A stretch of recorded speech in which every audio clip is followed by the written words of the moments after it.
Assalamualaikum warahmatullahi wabarakatuh. Alhamdulillahirrabbilalamin. Wabihi nasta'in ala umur dunia waddin. Wassalatu wassalamu ala asrafil anbiya wal mursalin wa alihi wa sahbihi ajmain, amma ba'du. Pertama-tama marilah kita panjatkan puja dan puji syukur atas kehadirat Allah Subhanahu wa taala, yang mana kita telah diberikan hidayah serta inayahnya sehingga kita dapat berkumpul di tempat yang insya Allah barakah ini. Kedua kalinya salawat serta salam tak lupa kita aturkan kepada Nabi kita, Nabi Muhammad SAW, yang mana kita telah dibawakan dari zaman kegelapan menuju zaman yang terang benderang, yakni ad-dinul Islam. Semua manusia tentu memiliki hati, tapi tidak semua mengerti bahwasannya hati juga mempunyai penyakit. Nah, biasanya disebut dengan penyakit hati. Maka dari itu saya akan menyampaikan tema yang berjudul bahayanya penyakit hati pada fisik. Perlu kita ketahui, penyakit dalam bahasa Arab ialah marodo, dan hati dalam bahasa Arab ialah kolbu. Dalam pembahasan di sini bahwa penyakit hati tidak sedikit manusia yang sehat fisiknya, namun akan tetapi dia memiliki penyakit hati. Maka disebut dalam Al-Quran surah Al-Baqarah ayat 10 yang berbunyi fi qulubihim maradun fazadahumullahu marada. Artinya dalam hati mereka ada penyakit, lalu ditambahkan Allah penyakitnya. Nah, ada orang-orang memang di hatinya punya penyakit, bahkan punya nama sendiri. Orang yang terkena penyakit hati, penyakit pada fisik, tidak punya nama khusus di dalam Al-Quran. Tetapi orang yang terkena penyakit hati itu mempunyai nama khusus spesifik, yaitu munafik. Maka obat dari penyakit hati disebut dengan syifa, yang terdapat dalam Quran surah Al-Isra ayat 82 yang berbunyi wa nunazzilu minal qur'ani ma huwa syifa, yang artinya dan kami turunkan dari Al-Quran sesuatu yang menjadi penawar atau obat. Nah, dari itu syifa adalah sebuah obat petunjuk untuk mengatasi penyakit hati. Adapun bahaya penyakit hati yang disampaikan para pakar dan para ulama, bahkan diakui para dokter lebih berbahaya dibandingkan dengan penyakit fisik. Orang yang punya penyakit fisik belum tentu bisa menyerang kolbunya, tapi tidak sedikit orang yang fisiknya bermasalah tapi hatinya jernih, seperti kisah yang diceritakan oleh Ustadz Adi Hidayat dalam ceramahnya, yaitu pernah menemukan orang yang sakit kaki sampai lumpuh, tapi masih baik prasangkanya.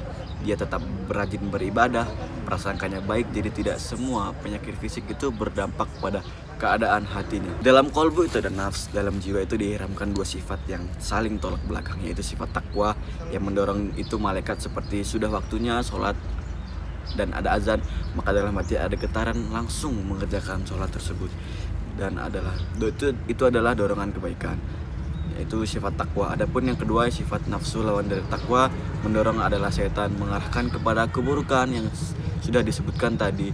Jika mendengar azan tidak segera mengerjakan sholat dan suka menunda-nunda, maka itu ada dorongan dalam hal kejelekan, didorong oleh setan. Nafsu itu potensi yang kurang baik tadi, apabila sudah menjalar awas menjadi penyakit dan akan muncul penyakit yang kurang baik, misalnya iri hati yang bersumber dari nafsu. Apabila menjalar ke jiwa seseorang dan terpengaruh di bawah setan, lalu masuk ke darahnya dan mengalir tangannya ke kepala, itu alirannya disebut dengan fuju. Maka di sini takwa dipasangkan langsung dengan fuju, yang menandakan bahwa penyakit hati yang sudah masuk ke jiwa itu cepat menjalarnya, meskipun dalam takaran yang sedikit. Dampaknya yang timbulkan berat sekali. Beda dengan penyakit ringan pilek, baru bersin sekali dua kali itu mungkin sudah bisa disembuhkan dengan istinsyak. Beda dengan penyakit hati, bermain-main hanya sedikit saja dimasukkan ke dalam hati, maka menjalarnya cepat sekali. Dan yang paling berbahaya, jika aliran ini tidak dihentikan, maka dampaknya kepada fisik akan ikut-ikutan berbuat buruk, tadinya hanya pikirannya. Adapun obat dari menyembuhkan hati dari penyakit dan membuat seseorang menjadi lebih damai serta berusaha istiqomah dalam Islam, yaitu yang pertama, membaca Al-Quran. Nah, benar sekali. Al-Quran adalah kitab suci umat Islam, di mana segala petunjuk dan hikmah terdapat di dalamnya. Nah, yang kedua yaitu sholat malam. Jika merasa hati sedang kotor, maka sholat malamlah. Sholat malam adalah salah satu cara untuk menghilangkan penyakit hati. Nah, yang ketiga tuh apa ya? Ketiga, zikir kepada Allah Subhanahu wa taala. Zikir secara bahasa berarti mengingat. Berzikir kepada Allah artinya mengingat Allah Subhanahu wa taala dalam setiap waktu. Zikir memiliki banyak keutamaan. Banyak sekali keutamaan.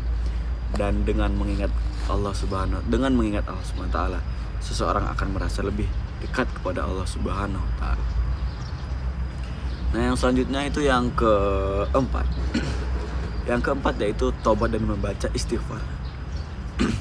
Tobat atau berjanji kepada Allah Subhanahu wa taala untuk tidak lagi melakukan perbuatan yang dilarang oleh Allah Subhanahu wa taala adalah salah satu obat hati.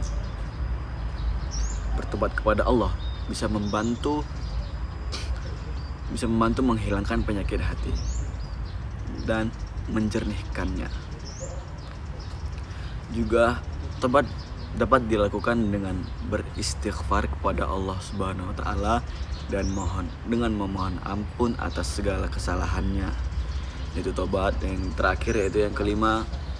Yang kelima itu berkumpul dengan orang-orang yang soleh. Sesungguhnya Islam memang tidak melarang kita untuk bergaul dan berbuat baik kepada siapapun.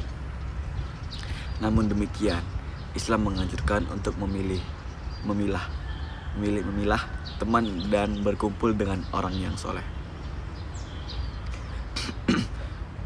Dengan orang yang soleh untuk mengobati penyakit hati.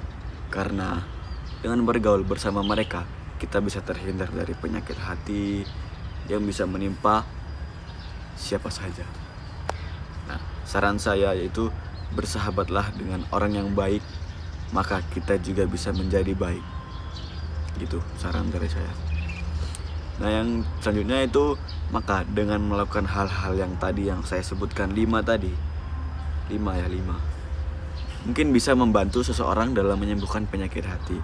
Tidak heran jika seseorang memiliki penyakit hati karena sudah meninggalkan 5 hal yang tadi saya sebutkan. 5 ibadah tadi. Apa aja masih ingat kan pastinya.